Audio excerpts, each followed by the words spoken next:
In this video, I would like to touch upon a very interesting topic, genotype first or phenotype first. And as an immunologist, I treat children with immunodeficiencies, and often this question is asked these days, should we always look at the genetic diagnosis, or should we begin with the genetic diagnosis or the clinical phenotype? Now, let me tell you, with ready accessibility and availability of the whole exome sequencing, many a times these days in my OPD, I see patients who directly come with a genetic report.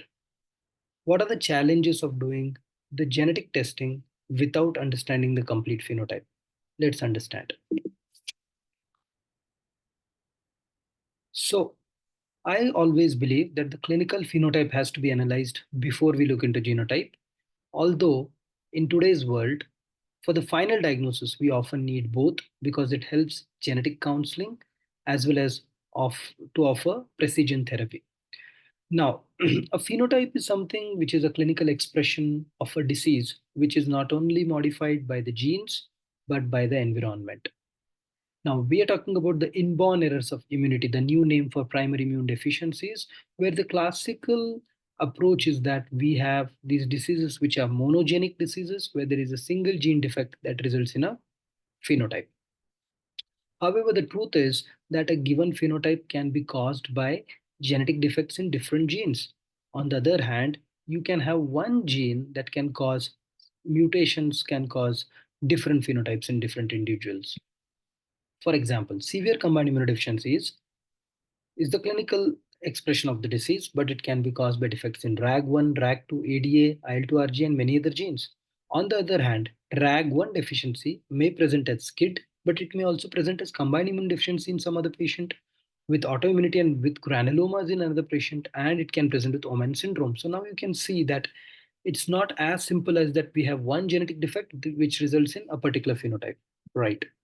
Now, how do we diagnose inborn errors of immunity in clinical practice? We take a good history, analyze the family history to understand the pattern of inheritance, examination, arrive at a possible clinical diagnosis, perform immunological screening investigations, and we arrive at a phenotype.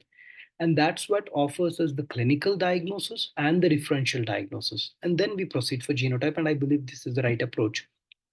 So there could be two approaches. One, we look at the phenotype and ask for the genotype, or a patient walks in my OPD. I suspect that there is an immune problem. I send off a genetic test. I don't think that the second approach is right. Let's see why. This is a 13-month-old boy, a real case, who came to us with recurrent diarrhea from 7 months of age with significant failure to thrive and repeated fevers. Because of ongoing diarrhea, we suspected an inborn error of immunity, and exome sequencing was ordered from elsewhere. And as you can see, a mutation in TCF3 gene was picked up. Well, this was reported as a variant of uncertain significance, and we know the mutations in this gene can cause autosomal dominant gamma-globulinemia. So we looked at the immunological profile. The IgG was low, but the IgA and other immunoglobulins were normal. The lymphocyte subsets were normal, and the B cell count was normal. Now, we re-looked into the history because the diagnosis was not clear here because TCF3 deficiency should have pan-hypogammaglobulinemia, which was not there in this patient. On revisiting, we found this child has recurrent diarrhea, failure to thrive. The stool cultures were sterile. There was a perianal fistula. The fecal calprotectin was very high, and then an endoscopy was performed, which actually confirmed inflammatory bowel disease in this child. And since it started at such a young age, we call it the very early onset IBD. On a closer look, this child actually had albinism. As you can see, hypopigmented hairs, and the fundus was hypopigmented. So, oculocutaneous albinism. And now we know oculocutaneous albinism and immune deficiency can be seen in following syndromes: the Chidiakigashi, the Griscelli, the Hermann-Prudluk, and the Vichy syndrome. However, this patient presented with inflammatory colitis, the IBD. So we need to wonder which of these disorders with oculocutaneous albinism can cause colitis. And the answer is Hermansky-Pudlak syndrome. And this is what made us think this must be some type of HPS. We called up the lab and said, no, look at the genes that cause HPS. And here it is. When we reviewed the genetic data, the same lab gives us this result saying that, oh, yes, there is a likely pathogenic homozygous mutation in the DTN BPON gene, which is known to cause the HPS7. So, what's the diagnosis now? HPS7 with VUIBD. And then we went ahead and published it in an international reputed journal. So, If we had gone by the genotype first approach, the diagnosis would have been TCF3 deficiency, whereas with the detailed phenotype and re-looking at the genetic test, we got the diagnosis of Hermann-Sepudluk syndrome. So the first approach is wrong and the second approach is right. So always a good clinical phenotype helps before you ask a genetic test.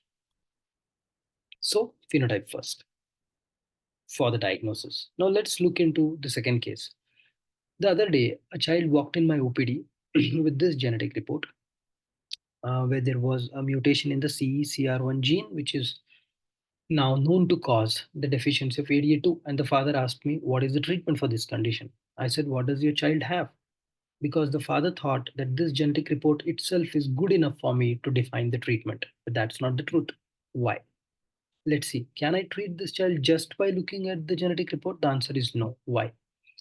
This is the child who is a 5-year-old boy who came to us with severe hypertension. He had stroke. Imaging had shown vasculitis involving cerebral vessels, renal arteries, and mesenteric arteries, and the clinical diagnosis was polyarteritis nodosa. On the exome, we had biallelic mutation in ADA2, and this is what is deficiency of ADA2, which presented with monogenic PAN, the polyarteritis nodosa. On the other hand, 6 months later, we had a 1-year-old girl who had progressive pancytopenia, marrow confirmed, the bone marrow examination confirmed that this is the marrow failure syndrome. In fact, the diagnosis was aplastic anemia. And when exome was performed, we got a mutation in the ADA2 gene. So the diagnosis in both this situation is deficiency of ADA2. However, the treatment is very different. Why?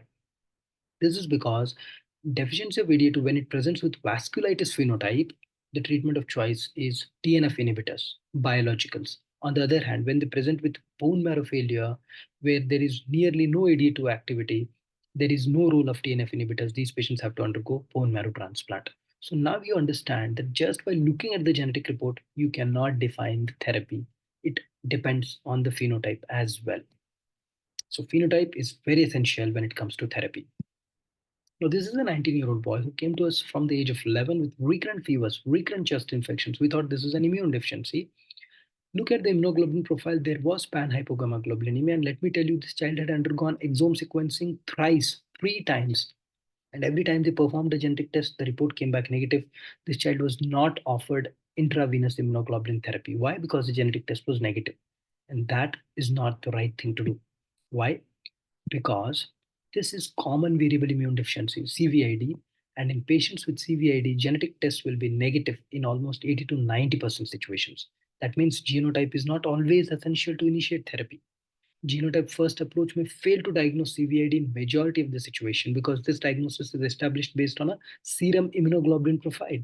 And genotype first would lead to undue delay in initiating therapy in such situations. Now let's take up this interesting case. A 5-year-old girl who had empyema at the age of 2 years, repeated suppurative lymphadenitis, non-resolving pneumonia at the age of 5, and then neutrophilic leukocytosis, thrombocytosis, and raised inflammatory parameters. As you can see, lot of suppurative infections. This surely looks like an immune deficiency. So somebody had already ordered a genetic test and the exome sequencing was negative. So the family was told this is possibly not an immunodeficiency, which is not the right thing to say because of the genotype first approach. Let's see.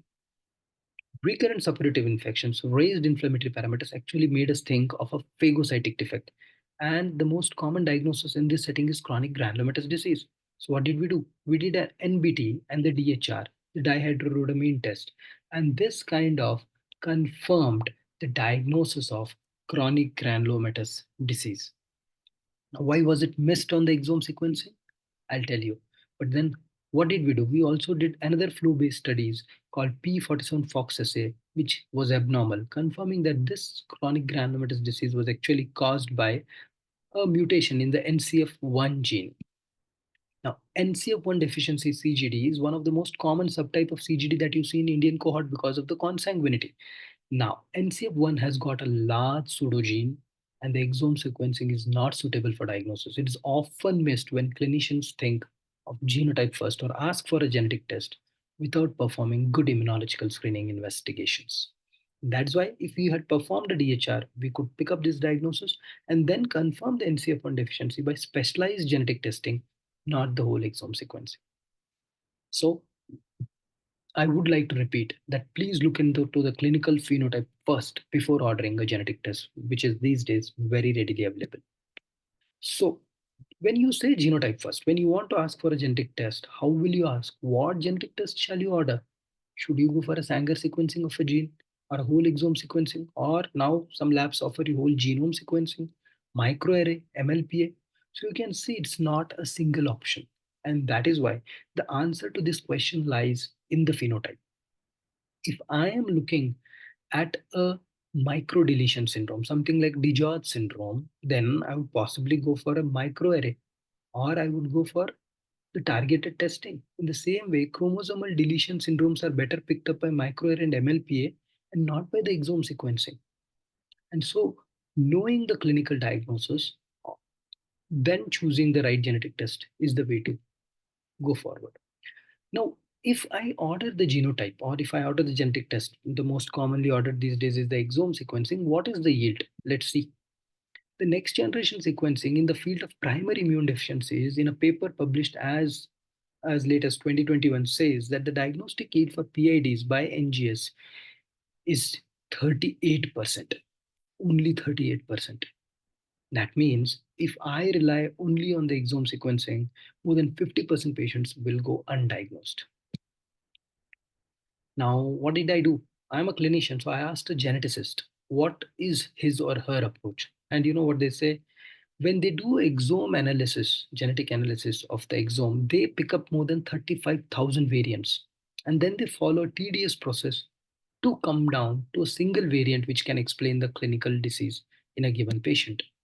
That means finding out one variant out of 35,000 variants is just like finding a needle in a haystack. And that is such a tough task for a geneticist. So, what do? They follow a process where they look at the human phenotype ontogeny HPO terms. And these HPO terms are the terms derived from the clinical presentation of a patient. So if you give the clinical presentation in detail, they derive the HPO terms. And based on that, they sort out the variants, reduce the number of variants that are to be studied further, look at the population frequency of that particular variant. And if it is a rare variant, then they apply certain specified tools to look at the pathogenicity of that particular variant and then give you the result.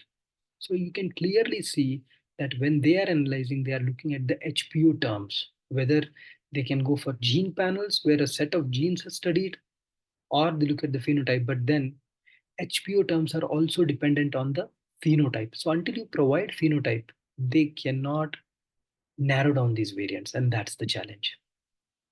So this is the process which happens in a lab when you send an exome sequencing. 40,000 plus variants have been found out.